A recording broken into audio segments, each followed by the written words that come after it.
Fenerbahçe camiası tarihi bir seçime sahne oldu. Olağanüstü seçimli genel kurulda kullanılan oyların yarısından fazlasını alan Saadettin Saran, Sarı Lacivertli kulübün 38. başkanı seçildi. Toplamda 24 binden fazla üyenin oy kullandığı seçimde, Saran, Ali Koç'u az bir farkla geride bırakarak ipi göğüsledi. Seçim süreci büyük bir katılımla gerçekleşti.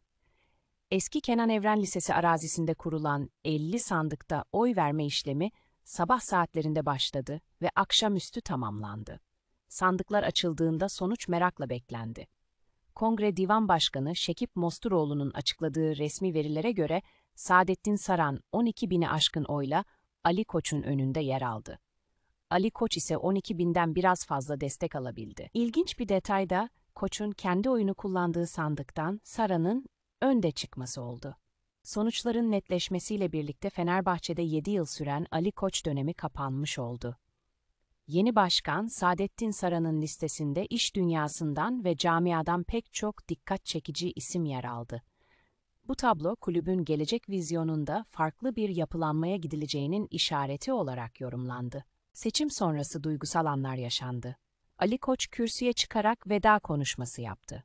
Fenerbahçe'nin 38. başkanının camiaya hayırlı olmasını dileyen Koç, birlik ve beraberlik mesajı vererek artık düşmanları içeride değil, dışarıda arama zamanı, başkanımız etrafında kenetlenme zamanı sözleriyle helallik istedi.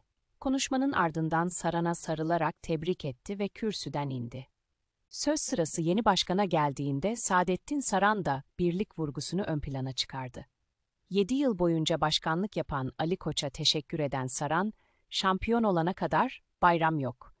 Bu seçimler bize en büyük görevin birlik ve beraberlik olduğunu gösterdi ifadelerini kullandı. Aziz Yıldırım ve Ali Koç'la birlikte kupayı kaldırma hayalini dile getiren Saran, geçmişin deneyimlerinden faydalanmak istediğini açıkça belirtti. Saran ayrıca teknik direktör Tedesco'nun arkasında olduklarını vurguladı.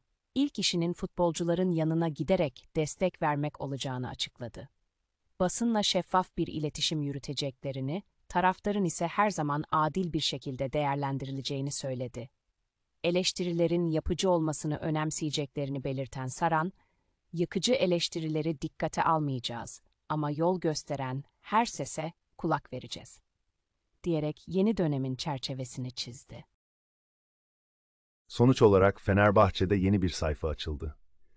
Ali Koç'un vedası ve Saadettin Saran'ın birlik çağrısı, camianın önümüzdeki dönemde daha güçlü adımlar atmasının işareti olarak görülüyor. Sarı lacivertli kulüpte hedef artık net, şampiyonluk. Kanala abone ol, videoları beğenmeyi unutma.